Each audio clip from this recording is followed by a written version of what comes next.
నమస్తే, నేను సిరి. కడప ఎంపీ అవినాష్ రెడ్డి గారికి కోపం వచ్చింది. దీంతోనైతే పులివెందులకి ఉప ఎన్నికలకి సిద్ధమా అంటూ మరి తను అడగడం జరిగింది. ఇంతకు అసలు ఎందుకు మళ్ళీ ఉప ఎన్నికల గురించి మాట్లాడుతున్నారు కడప ఎంపీ అవినాష్ రెడ్డి గారు అనేది మనకి వివరించడానికి మనతో పాటు ఉన్నారు ప్రముఖ సీనియర్ జర్నలిస్ట్ జగదేవ్ గారు. నమస్కారం సార్. నమస్తే సార్. ఇప్పుడు చూస్తుంటే కడప ఎంపీ అవినాష్ రెడ్డి గారికి ఏంటంటే కోపం వచ్చింది. సో ఇప్పుడు ఏంటంటే పులివెందులకి ఉప ఎన్నికలు పెట్టాలన్నట్టుగా తను మాట్లాడడం జరిగింది. అసలు ఆయనకి ఎందుకు కోపం వచ్చింది? ఆయన కోపం వస్తే పులివెందులకి ఎందుకు ఉప ఎన్నికలు పెట్టాలి? మీరు ఎలా అడుగుతున్నారు? నేను ఇంతకుముందు ఒక ఛానల్కి వెళ్తే అక్కడ మిత్రుడు అడిగింది ఏంటంటే, అవినాష్ రెడ్డి గారు బై ఎలక్షన్లు కోరుకుంటున్నారు అవినాష్ రెడ్డి గారు, అందుకే జగన్మోహన్ రెడ్డి గారు చాలా సీరియస్ అయ్యారంటే అవినాష్ రెడ్డి గారి మీద అని అడుగుతున్నాడు ఆయన. అంటే అన్నకి వ్యతిరేకంగా అంటే అవినాష్ రెడ్డి గారి ఉద్దేశం ఏంటంటే, జగన్మోహన్ రెడ్డి గారికి 11 మంది ఎమ్మెల్యేలు ఉన్న ప్రతిపక్ష హోదా ఇచ్చేయాలి, ముఖ్యమంత్రికి గంట టైం మాట్లాడడానికి ఇస్తే ఈయనకి ఒక 10 నిమిషాలు తక్కువ 50 నిమిషాలు ఈయనకి ఇచ్చేయాలంట మాట్లాడడానికి జగన్మోహన్ రెడ్డి గారికి. అలా అయితేనే అంటే రెడ్ కార్పెట్ పెట్టి సార్ రండి సార్ మీరు మాట్లాడితే ఎలా సార్ అని చెప్పి బతిబాలి తీసుకొచ్చి ఆయనకు మైక్ ఇస్తే అప్పుడు ప్రజల గురించి మాట్లాడతారంట, లేకపోతే మాట్లాడరంట. సో ఇట్లా లేకపోతే మా అన్న మరి ఎట్లా ప్రజల సమస్యలు విన్నవించేది, ప్రజల సమస్యల గురించి గొంతెత్తి మాట్లాడేది ఎలాగా? ముందే పేపర్ చూసి చదువుతాడు కదా, మరి అంత టైం అయిపోతే మీరు ఎలా అండి అన్నట్టుగా అన్నాడంటే ఈయన. సో అలా అనడంతో జగన్మోహన్ రెడ్డి గారు అవినాష్ రెడ్డి గారి మీద సీరియస్ అయ్యారని వైరల్ అవుతున్న అంశం. వాస్తవానికి అవినాష్ రెడ్డి గారు మాట్లాడింది ఏంటంటే, ఆయన రెడ్డి గారు జగన్మోహన్ రెడ్డి గారికి ప్రతిపక్ష హోదా ఇవ్వండి, అక్కడ గంట సేపు ఆయనకి ఇస్తే ఈయనకు ఒక 50 నిమిషాలైనా కేటాయించాలట. జస్ట్ 10 నిమిషాల తేడా, ఎందుకంటే ఈయన మాజీ ముఖ్యమంత్రి అంట.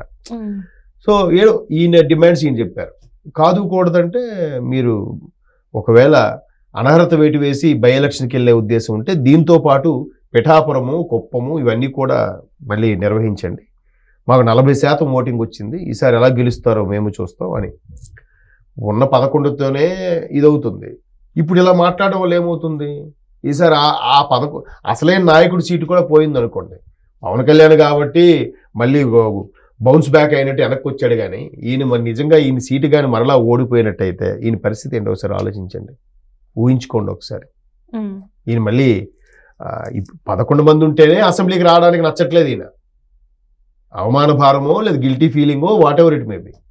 మరి అసలుకే ఓడిపోతే ఇంకా ప్రజల్లోకి ఏమొస్తాడు ఈయన? పైగా రోజు కూడా చెప్తున్నాడు, నాకు సెక్యూరిటీ తగ్గిందని అంటున్నాడు ఒకరోజు, నాకు సరైన భద్రత కల్పించట్లేదు అంటాడు ఆయన, ప్రతిపక్ష హోదా ఇవ్వట్లేదు అంటాడు ఆయన, తర్వాత ముఖ్యమంత్రికి ఎంత టైం ఇస్తారో నాకు అంత టైం ఇవ్వాలంటాడు ఆయన. జగన్మోహన్ రెడ్డి గారు అంత టైం అడుగుతున్నారు కదా, ఇంకా అవినాష్ రెడ్డి గారు 10 నిమిషాలు తగ్గించారు, డిస్కౌంట్ ఇచ్చారు కొద్దిగా. సో ఇట్లా ఏదో ఆ నాయకులు ఏదో ఒకటి మాట్లాడాలి, వార్తల్లో నిలబడాలి, వైసీపీ తరపున పోరాడినట్టుగా చెప్పాలంటే ఉన్న కొద్దిమంది నాయకుల్లో ఎవరు జనరల్గా జగన్మోహన్ రెడ్డి గారి మీద ఏగవాలన్నా వెంటనే రెస్పాండ్ అయ్యే కొడాల నాని, పేరు నాని గారు, అనిల్ కుమార్ యాదవ్ గారు, లేదంటే అంబటి రాంబాబు గారు, వీళ్ళందరూ కూడా మాట్లాడేవారు. కానీ అవినాష్ రెడ్డి గారు ఇప్పుడు ఎక్కువగా మాట్లాడరు. ఏదో ఒకటి అర లేదంటే లోక్సభలో ఒక 4 రోజుల సమావేశానికి ఒకరోజు ఏదో మాట్లాడాలి కాబట్టి, అది కూడా స్పెషల్ స్టేటస్ గురించి మళ్ళీ తిప్పి మాట్లాడతారు. ఎందుకంటే వాళ్ళు పట్టించుకునేవారు కాదు, ఎందుకంటే బీజేపీ అంటే భయం వీళ్ళకి, ఎక్కడ వీళ్ళు మూసేస్తారో అని భయంకి అన్నారని కూడా చాలా మంది చెప్తూ ఉంటారు.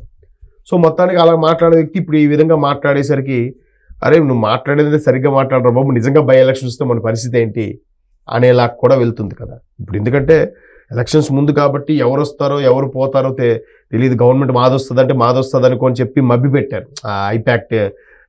ఐపాక్ టీంకి వాళ్ళకి వీళ్ళకి డబ్బులు ఇచ్చి మరీ మేనేజ్ చేశారు. సర్వేలు కూడా జగన్కే ఫేవర్ గా ఉన్నాయన్నట్టుగా. అంటే ఇప్పుడు మళ్ళీ ఐపాక్ టీం యాక్టివ్ అయిందని చెప్పేసి కూడా ఒక వార్త వస్తుంది కదా, మేబీ అట్లా అలా చేద్దామని. అప్పుడు ఎవరిదో తెలియదు కాబట్టి కార్యకర్తలు కూడా కష్టపడి పనిచేసి, ఇప్పుడు ఆల్రెడీ క్లియర్ కదా, కూటమి ప్రభుత్వం ఉంది, మీరు కోరుకున్నట్టుగా 5-6 స్థానాలు కొన్ని బై ఎలక్షన్ చేశారు అనుకుందాం. మీరు అన్నట్టు కుప్పము, పిఠాపురము, లేదంటే మళ్ళీ ఉండి డిప్యూటీ స్పీకర్ గారిది, ఆ ఉండి కానీ ట్రిపుల్ ఆర్ గారిది, ఆ తర్వాత ఈంది పులివెందుల, ఇట్లా కొన్ని చేశారు అనుకుందాం. మంగళగిరి, ఓకేనా, ఇట్లా కొన్ని చేశారు అనుకుందాం. వీళ్ళు ఖచ్చితంగా మళ్ళీ పోనీ అన్ని సీట్లు పోయాయి అనుకుందాం. అక్కడ పిఠాపురం పోయింది, మంగళగిరి పోయి, ఇంకా ఉన్నాయిగా కూటమికి 130 దాకా ఉన్నాయిగా. వాళ్ళందరితో కూడా ఎమ్మెల్సీ ద్వారా ఎన్నికైన ఎమ్మెల్సీగా చేసి బాబు గారు మళ్ళీ సీఎంగా ఎన్నుకుంటారు. అప్పుడు మీ పరిస్థితి ఏంటి? నాయకుడు కూడా ఓడిపోతే మీ పరిస్థితి ఏంటి? ఒకసారి అంటే ఎగ్జాంపుల్ చెప్తున్నా. సో అట్లాగా ఏదో వార్తల్లో నిలబడాలి కదా అని వాళ్ళు తక్కువ చేసుకునేలా మాట్లాడేసుకోవడం.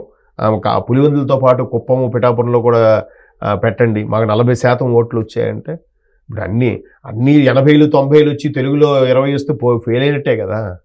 ఆ చిన్నపిల్ల ట్రోల్స్ ఏవో జరిగాయి అప్పట్లో రోజా గారు అన్న మాటకి.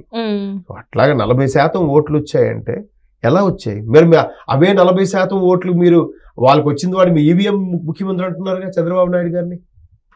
చంద్రబాబు నాయుడు గారు ఈవీఎంల ద్వారా గెలిచిన ముఖ్యమంత్రి అంట. మరి 40% కూడా మీరు ఈవీఎం ట్యాంపరింగ్ వల్ల వచ్చినవేనా? రియల్గా అయితే మీకు కూడా అంత లేదుగా. పోనీ ఓవరాల్గా 92% పోలింగ్ అయ్యింది.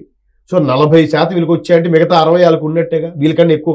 పోనీ ఈ ఈవీఎం ట్యాంపరింగ్ అనుకున్నాం, ఇప్పుడు 40లో 20 అవుద్ది, అప్పుడు 60లో వాళ్ళది ఎంత అవుద్ది? సగం కేసుకున్నా కానీ 30 అవుద్ది, అప్పుడు కూడా మీకన్నా ఎక్కువేగా. చిన్న లాజిక్. సో ఇవన్నీ కూడా వాళ్ళు ఏదో మాట్లాడడం తాపత్రయం. వార్తలో నిలబడాలి, జగన్మోహన్ రెడ్డి గారిని లేపాలి, జగన్మోహన్ రెడ్డి గారికి ప్రతిపక్ష హోదా ఇచ్చేయాలి. రాజ్యాంగ పరంగా అయితే కాదు, అది విరుద్ధము, జరగని పని. సో ఎట్టకేలకు ఎలక్షన్ ఇది అసెంబ్లీ సమావేశాలకు వెళ్ళాము, అమ్మయ్య మనం కంటిన్యూస్గా 60 రోజులు వెళ్ళలేదు అనిపించుకోలేదు, ఒక్కరోజే అటెండ్ అయ్యాం, మన ఎమ్మెల్యే దీనిపై అనర్హత వేటు పడదు అని ఊపి పీల్చుకునే లోపు సెక్రటేరియట్ ఉద్యోగులు, అదే అసెంబ్లీ ఉద్యోగులు ఏం చెప్పారంట, అయ్యా ఇది కస్టమరీ డే ఇవాళ గవర్నర్ గారి ప్రసంగం, ఈరోజు అసెంబ్లీ మామూలుగా సెషన్స్లోకి వర్తించేది, Day 1 కాదు, రేపు వచ్చుంటే మీరు సంతకం పెట్టుంటే వచ్చినట్టుగా అయ్యింది, ఇవాళ వచ్చింది దీని లెక్కలోకి రాదు అని చెప్పారట. ఒక్కసారి గాలి తుస్సుమంది. అరే వీళ్ళు ఎవరికంటా పడకుండా వచ్చి సంతకం పెట్టి వెళ్ళిపోదాం అనుకున్నారు. ఏదో వచ్చాము మేము, మీరు మమ్మల్ని ప్రతిపక్ష హోదాగా గుర్తించకపోయినా వచ్చాము అని చెప్పడానికి. అది కూడా బెడ్స్ కొట్టేసరికి ఇంకేం చేయాలి, ఏదో ప్రెస్ మీట్ పెట్టాలిగా. సో ఆ విధంగా ఏ ప్రెస్ మీట్ పెట్టాడు అవినాష్ రెడ్డి గారు. మరి కాసేపట్లో ఇంకో మాజీ మంత్రి పెడతాడు, మరి కాసేపట్లో ఇంకో మాజీ మంత్రి పెడతాడు, దానికి కూడా తిప్పి ఏదో చెప్తారు. మొత్తానికి అసెంబ్లీ సమావేశాలకి వస్తారా అంటే క్వశ్చన్ మార్క్. అంటే ఇవాళ వచ్చిన వాళ్ళు మరి సమావేశాలప్పుడు రాదంటారా? చెప్పలేము. మళ్ళీ జగన్మోహన్ రెడ్డి గారు ఆజ్ఞలు ఏమిటో, ఆయన మీరు నేను వెళ్ళట్లేదు మీరు వెళ్ళకండి అంటాడు ఆయన. అప్పుడు మరి అంటే ఇవాళ వచ్చారు కదా, అంటే చాలా మంది ఏమనుకున్నారంటే అసలు రారు అనుకున్న వ్యక్తి సడన్ గా అసెంబ్లీలో ప్రత్యక్షం అయ్యారు కదా. అయ్యారు. నేనేమంటున్నానంటే కావాలని వాళ్ళు ఎవరు ఉండరని తెలిసి వచ్చారా అని అనిపించింది నాకైతే. గవర్నర్ ప్రసంగం అయింది, వచ్చారు, లిస్ట్లో సంతకం పెట్టారు, వెళ్ళిపోయారు.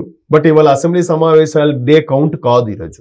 అవును, అది తెలిసే వచ్చారు ఎవరు ఉండరని, లేదా ఒకళ్ళు వస్తే ఎవరు ఉండరు కాబట్టి ఇది కూడా కన్సిడర్ చేస్తారు. జస్ట్ సంతకం పెట్టి వెళ్ళిపోతే ఓకేలే, 1 డే కన్సిడర్ అయిపోయింది కాబట్టి నాకు మళ్ళీ తిరిగి ఉండదు, నా అసెంబ్లీ అనర్హత వేటికి ఇబ్బంది ఉండదు అనుకొని బహుశా న్యాయ నిపుణుల సలహా అడుగుతారు కదా, సరే వాళ్ళు ఒక్కరోజు వెళ్ళి సంతకం పెట్టేస్తే ప్రాబ్లం ఉండదు కదా అన్నట్టుగా.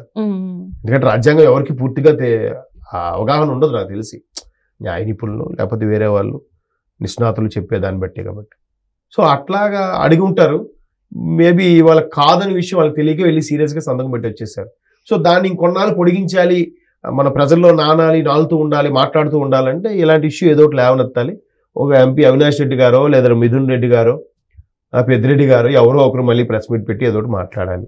తప్పదు. జగన్మోహన్ రెడ్డి గారు ఇచ్చిన ఆజ్ఞల ప్రకారం, వైసీపీ పార్టీ ఇచ్చిన ఆదేశానుసారం వీళ్ళు ప్రెస్ మీట్ పెట్టాలి, మాట్లాడాలి. Right, thank you so much sir.